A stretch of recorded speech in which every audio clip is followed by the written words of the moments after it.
Hi friends, எல்லாருக்கும் வணக்கம். இன்றைக்கி நம்ம என்ன பார்க்க போகிறோன்னா, ஒரு ஃப்ராகோட மேல் பகுதி எப்படி கட்டிங் போடுறது அப்படிங்கிறத பார்க்க போகிறோம். இந்த ஃப்ராக் வந்து 14 வயசு பொண்ணுக்காக ஸ்டிச் பண்ணுறோம். ஃபஸ்ட்டு லைனிங் வந்து மடிப்பு பக்கம் நம்ம பக்கம் இருக்கிற மாதிரி மடித்து போட்டுக்கணும். இவங்களோட லென்த்து வந்து 13 இன்ச்சு. நான் தையலுக்கு எல்லாத்துக்கும் சேர்த்து ஒரு 14-15 இன்ச்சு இப்போ எடுத்து வச்சுருக்கேன். மடிப்பு பக்கம் நம்ம பக்கம் போட்டுட்டு மேலே தையலுக்காக ஷோல்டரில் வந்து ஒரு 1/2 இன்ச் விட்டுட்டு ஒரு கோடு போட்டுக்கிறேன்.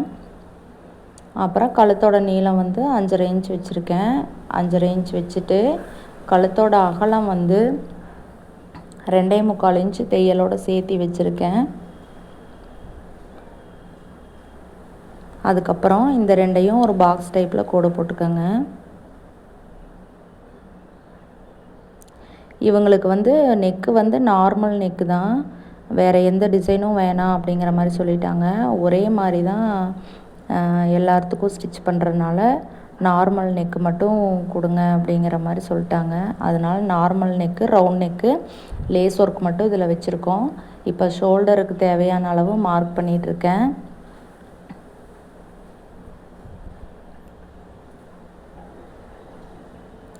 இது வந்து 2 பாப்பாங்களுக்கு ஸ்டிச் பண்ண போகிறோம். இது வந்து பெரிய பாப்பாவுக்கு நம்ம இப்போ கட்டிங் பண்ணிகிட்ருக்கோம். சின்ன பாப்பா வந்து ஒரு 7-8 வயசு இருக்கும். இப்போ இந்த பாப்பாவோட மார்பு சுற்றளவு வந்து 32 இன்ச்சு. நம்ம 32 4ஆக டிவைட் பண்ணி எடுத்துக்கணும். 32 4ஆக டிவைட் பண்ணால் 8 இன்ச் வருது. 8 இன்ச்சு மார்க் பண்ணிக்கோங்க.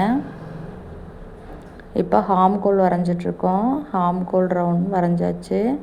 இந்த ஹாம்கோல் லென்த்து வந்து நான் 4.5 இன்ச்சு வச்சு மார்க் பண்ணேன். ஆனால் வந்து அது கரெக்டாக வரல. அதனால் அதுக்கப்புறமா அழிச்சிட்டு மறுபடியும் 5.5 இன்ச் வச்சு மார்க் பண்ணியிருக்கேன். இப்போ பாருங்கள், கரெக்டாக வந்துருச்சு. 6.25 இன்ச்சு. அந்த பாப்பாவோட ஹாம்கோல் ரவுண்டு வந்து 13.5 இன்ச்சு. அதில் பாதி 6.25 இன்ச் எடுத்துக்கிறோம். இப்போ இவங்க டாப்போட மொத்த லென்த்து வந்து 13 இன்ச்சு. இந்த ஷோல்டருக்கு விட்டது போக 13 இன்ச்சு லென்த் எடுத்துக்கோங்க. கீழே அந்த ஃப்ராக் ஜாயின் பண்ணுற இடத்துக்கு ஒரு 1/2 இன்ச் தையலுக்காக விட்டுட்டு கோடு போட்டுக்கோங்க. இடுப்பு சுற்றளவு 29 இன்ச்சு. நம்ம கீழே வந்து டாட் பிடிக்கணும் அப்படிங்கிறதுக்காக ஒரு இன்ச்சு மொத்தமாக சேர்த்தி 29 இன்ச் எடுத்திருக்கேன். 29 இன்ச்சை 4ஆக டிவைட் பண்ணி 7.25 இன்ச்சு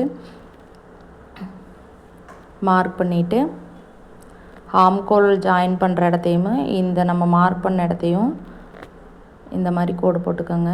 அதுக்கப்புறமா தையலுக்கு எக்ஸ்ட்ரா நான் 2 இன்ச் விட்டுருக்கேன். நீங்கள் 1லேருந்து 1.5 2 எவ்வளோ வேணுமோ அந்தளவுக்கு விட்டுக்கோங்க. இது சின்ன பொண்ணுங்க அப்படிங்கிறனால கொஞ்சம் பெருசானா கூட தையல் பிரித்து விட்டுக்கலாங்கிறதுக்காக நான் 2 இன்ச் விட்டுருக்கேன். இப்போ கழுத்து கட் பண்ணிக்கிறோம். இதையை வச்சு தான் நம்ம பேக் பார்ட் கட் பண்ண போகிறோம்.